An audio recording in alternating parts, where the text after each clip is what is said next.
Most people think of TMNT and picture street brawls, ninja clans, and of course, how could we forget pizza? And I mean, fair enough, that's really the heart of it, but if you dig a little deeper into the lore, I swear things start to get genuinely weird in the best possible way. Across the comics, cartoons, and expanded universe, there's this whole layer of gods, cosmic entities, ancient spirits, demon lords, and also creepy reality-warping beings that most of you probably never even knew existed. We're talking creatures whose power makes the Shredder look like a minor inconvenience. So, that's exactly what we're doing here today.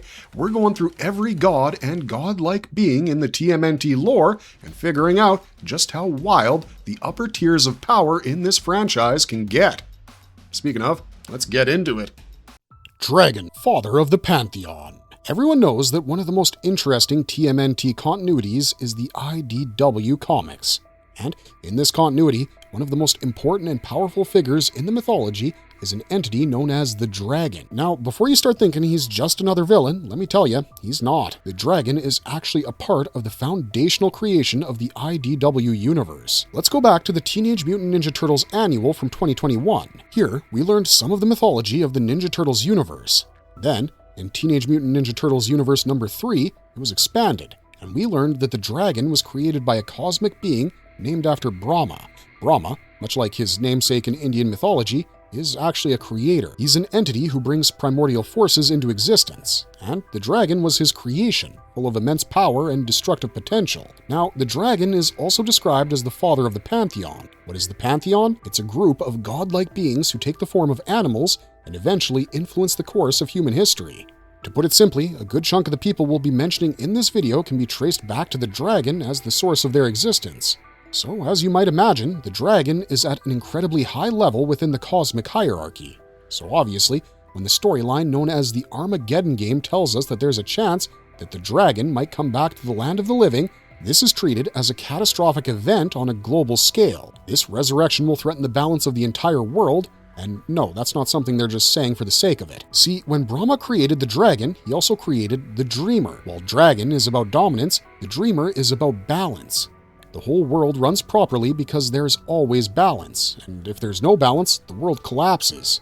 If the dragon returns, the balance will be disrupted, and there is no one who can stand up against the dragon, not even the Pantheon, because everyone is related to the dragon in one way or another. That's why this is such a cosmic threat. That's why everyone is so tense when they hear that the dragon might return. This dragon is a force that's better off left dormant. Now, before you assume that the dragon was always evil, that's not the case. He was very much necessary for creation, but he was always dissatisfied with his creations. This pushed him to become evil, and he stayed that way ever since. Dreamer, primordial cosmic counterpart. You didn't think we'd talk about the dragon and skip over the Dreamer, did you?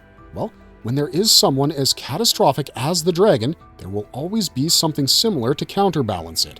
And in the IDW mythology, as we mentioned, it's the Dreamer. Now, the dragon and Dreamer were both created by Brahma. They're brother and sister coming from the two aspects of Brahma's personality. Dreamer and Dragon had the same origin, but they weren't of the same nature. Dreamer, unlike Dragon, is someone who represents balance and positivity. Dreamer is the stabilizing influence that prevents the dragon's powers from overwhelming reality. Now, Dragon is a big threat to our boys. We see the dragon dominate the story quite a bit, but the Dreamer has no such role. Instead, it has an influence that's more pervasive. It's described as having reality-shaping abilities. As a matter of fact, it's suggested in the story that the Dreamer actually affects the structure of existence as a whole instead of individual events, and this matters because the Dreamer influences and stabilizes everything, whereas the dragon acts and disrupts. Together, they form a cosmic duality that is much more complicated than plain old evil versus good, and this duality is reflected in the Pantheon, because whether they're manipulating humanity or pursuing their own agenda, the framework in which they dance is created by the dragon and the Dreamer. So basically, what I'm trying to say is that the conflict between the gods is controlled by the unseen forces that are a part of a system far greater than them. Another interesting thing we really like about the Dreamer is what its existence means to the TMNT universe. The Dreamer makes it evident that this universe isn't just about strength and fighting. It's also about balance and restraint, which is definitely a fresh take we can get behind. Experience this! Lord Simultaneous, Master of Time. Now let's take a detour to the Mirage Comics continuity, which introduces a completely different kind of cosmic power. In IDW, we had primordial creators and mythological gods, but in the Mirage Comics, we don't have that. What we have instead is a character who represents the concept of temporal oversight. This is Lord Simultaneous. He showed up for the first time in Teenage Mutant Ninja Turtles Volume 1, Issue 8, as the Master of Time, responsible for protecting the integrity of the timeline. Now, you could argue that this doesn't make him a god or a cosmic entity, but you have to understand that controlling time is one of the most powerful abilities imaginable. Lord Simultaneous exists outside the normal flow of time, which means he can observe the past, present, and future simultaneously. His power gives him a perspective that nobody else has. He's aware of how events will connect across time, and the Time Masters operating under his leadership are here to prevent disruptions to the timeline. These disruptions can be anything that would change the course of the world, so Lord Simultaneous is functioning as a guardian of reality's structure. He may not have created it from scratch, but he is a protector, meant to be there and maintain its continuity. One of his most important roles was monitoring Renet, the time-traveling apprentice who had come in contact with the Turtles. Through Renet, the Turtles start their temporal adventures, which reveals just how fragile the timeline can be. As the teacher of Renet, you would expect Lord Simultaneous to have a bigger response, right? But he doesn't have any of that. He remains calm and composed, almost detached, and that's because his perspective has changed his emotions. The individual moments that mean so much to us actually don't feel urgent at all. He's just different because he's a being who has no reason to get involved in anything as long as the world keeps continuing in a coherent form. Null, the devil of the TMNT universe. Next on our list, we have Null, one of the most powerful villains in the Ninja Turtles adventures. He's introduced there as a demonic ruler who claims to be the devil. At the beginning of the 15th issue, Null is portrayed as a master manipulator who operates through psychological influence and contracts much like the devil. He even controls a realm that's associated with the afterlife. The souls can be trapped and traded there if they're not being exploited. As you can guess, this gives him a different power. Null has no intention of conquering the world directly because he can simply do so by controlling what happens after death. He tempts people with promises of power and wealth, and in exchange, he gains control of their souls. This dynamic makes him extremely dangerous because Null can literally win without fighting. His ambitions are beyond Earth because we can see throughout the Archie series that he keeps trying to expand his influence across multiple dimensions, place himself as the dominant force in a larger supernatural hierarchy. But do the comics ever come out and say that Null is the devil? No, and that ambiguity is part of the charm in our opinion. Because is Null the ultimate ruler of the hellish realm, or is he just a powerful demon who's claimed that title? Cherubae, Cosmic Warlord. Cherubae is another villain that we see in the Teenage Mutant Ninja Turtles adventures. She's an alien sorceress and an interdimensional warlord who has immense power. She has a lot of mystical abilities and huge armies that allow her to operate on a scale far beyond Earth. She's direct, she's a conqueror, and she expands her influence through force. So, when you think about it, she seems like the most natural counterpart to Null. And of course, they have a rivalry, which only goes to highlight just how differently each of them approaches power. We'd go so far as to say that the reason Cherubae has the upper hand over the Turtles is because of her ability to travel between dimensions.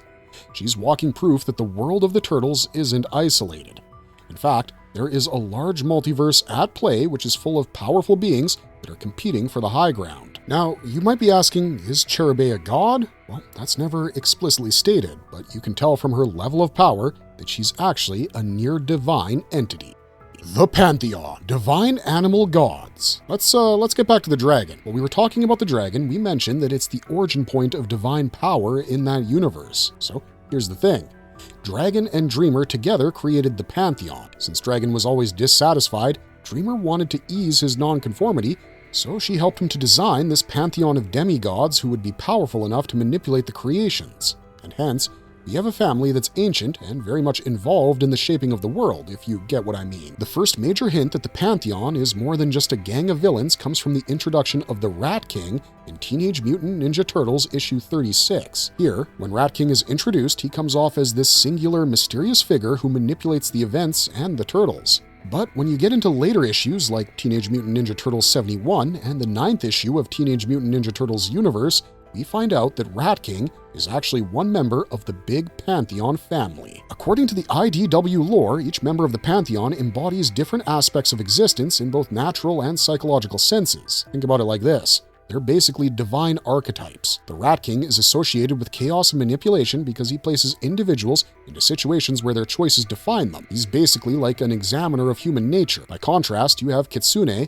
who's all about deception and long-term planning. Her influence isn't immediate at all. Instead, she operates through detailed schemes that unfold over time. She's like the test of time, if you get what we mean. You also have Akka, the oldest sister of the Pantheon. She's the most benevolent member of the Pantheon and is usually willing to side with the turtles. Her domain is wisdom and the resolution of conflict through kindness and understanding. She was even friends with April. Then, on the other side, you have Jaguar, who's all about balance in nature. Jaguar works hard to stabilize the members of the Pantheon so that there's no bloodbath whenever they all meet. Very sibling-coded behavior if you catch our drift. You also have Man-Moth, who's tied to instinct and primordial existence, and Gothano, who's the Pantheon god associated with secrets and hidden knowledge. We all know how alluring secrets can be. It's a fundamental force of life, after all, and so of course we have a god in regards to that. Lastly, we have Toad Baron, who represents indulgence and surreal chaos. He often creates bizarre environments that trap or disorient others. All of these guys have powers, and they're not normal beings at all. But you know what's funny? They basically behave like a family. Like siblings, they argue, they complain, they compete, and they'll manipulate each other just like they manipulate humanity because they all have their own goals and ideas. Despite all of that, though, they're still connected by their shared origin because they are all creations of the dragon. So, at the end of the day, they're all a part of something bigger. Chiu, Demon War God. The Pantheon is definitely memorable, but they aren't the only divine beings. See, the Pantheon is an internally developed mythology that the writers came up with. But then, you have figures who are inspired by real-world myths like Chiu. Chiu's first appearance is in the first issue of Teenage Mutant Ninja Turtles / Ghostbusters, and he sticks around until the 4th issue. Now, first of all, if you haven't read this particular crossover, you definitely should. It's extremely entertaining. But coming to Chiu, he's a powerful demon warlord based on a figure from Chinese history. The real Chiu is said to have existed in the 27th century BC, and he was an emperor who was considered to be one of the 3 founding fathers. He was actually worshipped as a war god, so of course, he's associated with warfare and conflict in the TMNT universe. And much like his original counterpart, Chiu isn't subtle. He's actually far from subtlety. He's the raw force of battle personified. If you thought Null was direct, you'd be surprised by how direct Chiu can really be. Here's the thing, though. Chiu, in the lore, is actually the brother of Kitsune and Rat King. He once ruled the Earth, but eventually all the immortals disappeared because people forgot about them. So the whole Pantheon decided that they would play a game to see who could rule the Earth. Chiu agreed to it, but because he caught Kitsune cheating, he was condemned to this eternal limbo. He was trapped there for centuries and ultimately emerged when the Turtles, Casey, and April accidentally entered that reality. This allowed him to come to Earth by possessing Casey, and understandably, he wreaked havoc everywhere. I mean, you can't really blame a war god for being hot-headed and aggressive, right? The Ancient One, Mystical Guardian. In a universe full of beings who want to dominate, destroy, or manipulate everything around them, when you come across the Ancient One, it's kind of refreshing. His entire purpose is to guide and heal, as we see in the 2003 Teenage Mutant Ninja Turtles animated series.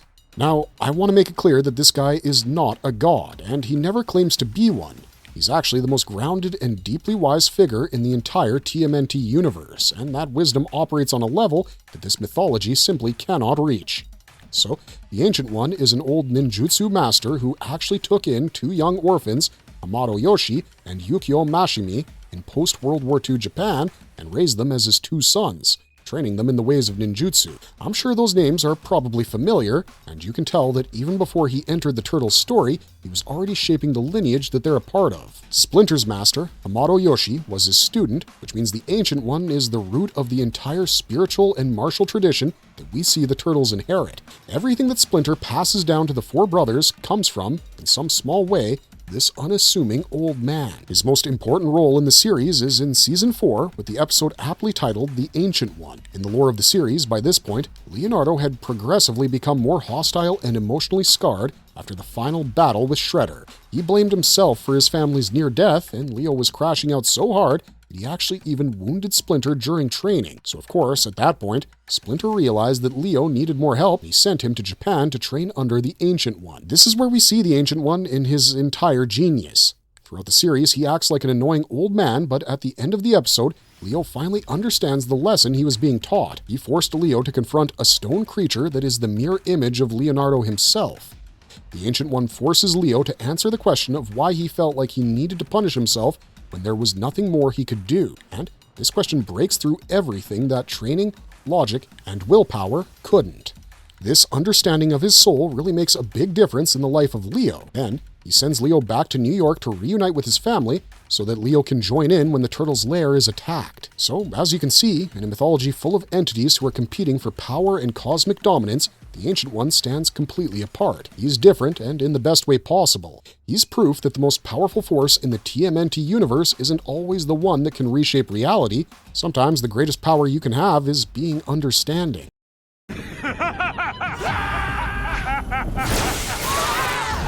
Worm.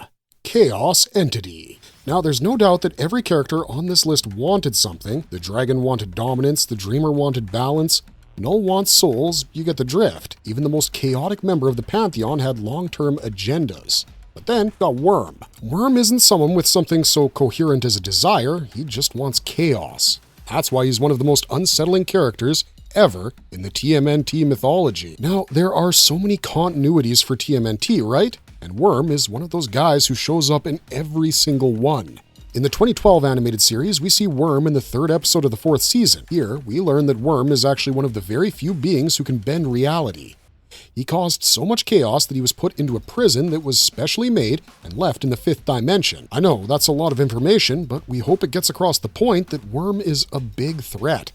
He's not a mutant that simply got out of hand or a demon who crawled out of a portal. Worm is an entity that's so dangerous that an entire containment system was built specifically to contain people like him. His prison is like a hypercube, and the only way to release him is by granting him 3 wishes. What I mean by that is someone needs to make 3 wishes for him. So basically, he's like a dark genie and a creator of chaos.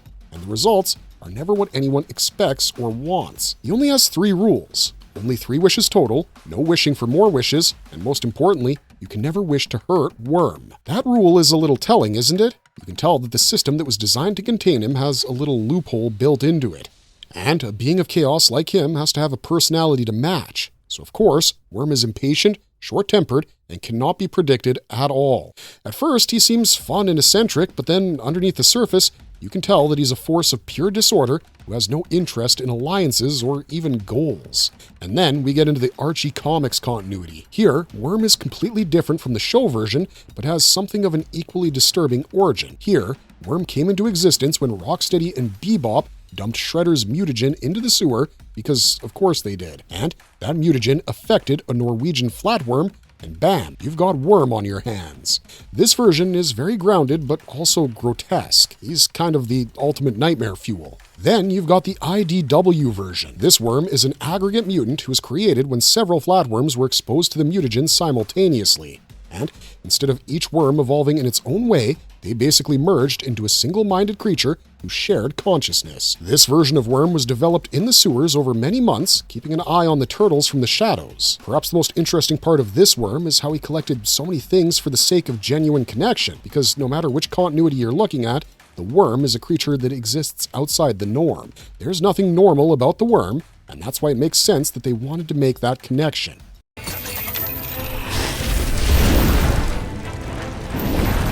Kavaxas, netherworld dragon demon. The 2012 series gave us some iconic characters, but very few of the villains actually carried the cosmic weight of Kavaxas. He shows up for the first time as the central antagonist of the first part of the 5th season. From the very moment we laid eyes on him, we could tell that he was an entirely different category of threat. And unlike all the other villains we've met so far in the series, Kavaxas is actually a demon lord from another reality altogether. He's from a race called the Demo Dragons, a special kind of demon that is summoned by evil wizards to destroy the world. And Kavaxas is the strongest demo demon and their lord. He also rules the netherworld itself. So, when Tigerclaw forms a demonic cult to resurrect the fallen Shredder, of course, Tigerclaw ends up bringing the strongest demon ever. And when Kavaxas shows up, he immediately wants to attack Tigerclaw.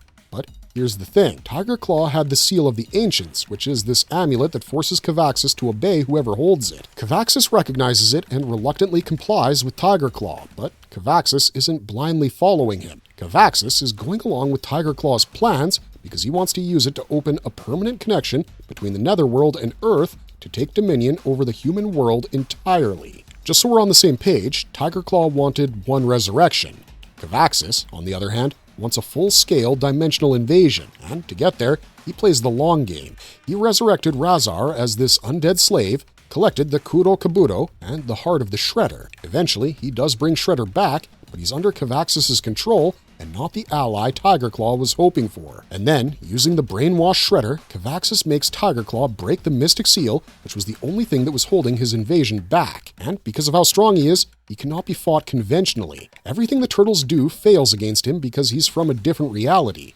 And that means the rules of this reality don't affect him at all. So how does he get defeated? Well, surprise, surprise, Michelangelo fixes the broken seal just enough with a piece of gum and manages to banish Kavaxas and his invasion back to the netherworld. And on his way down, Kavaxas drags Shredder and Razar down with him. Then, to make sure this kind of mistake never happened again, the turtles destroyed the seal and scattered its remains in the ocean just to make sure it cannot ever come back. So there you have it, guys. That's all the characters, god or godlike, that have been introduced in the Teenage Mutant Ninja Turtles universe. And if you step back, you'll see that there are layers of different kinds of powers on top of each other. At the very top, you have Dragon and Dreamer, and of course Brahma, the very beings who created life and are tied to balance, creation, and destruction. And you can tell that Dragon and Dreamer are the fundamental forces that are used by the Pantheon, who use them to shape the world through influence and manipulation. Lord Simultaneous, on the other hand, is more of an overseer, and then you have war gods, chaos entities, and mystics, who simply represent the different aspects of existence. They all have separate power levels, and you'd think that they would try to cancel each other out.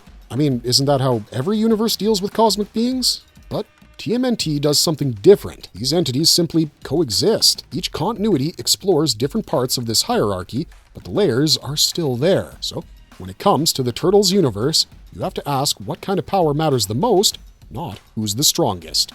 That said, thanks for watching. If you enjoyed this video and want to see more stuff like it, don't forget to like, share, and subscribe. Otherwise, we'll see you real soon in the next one. Bye-bye for now.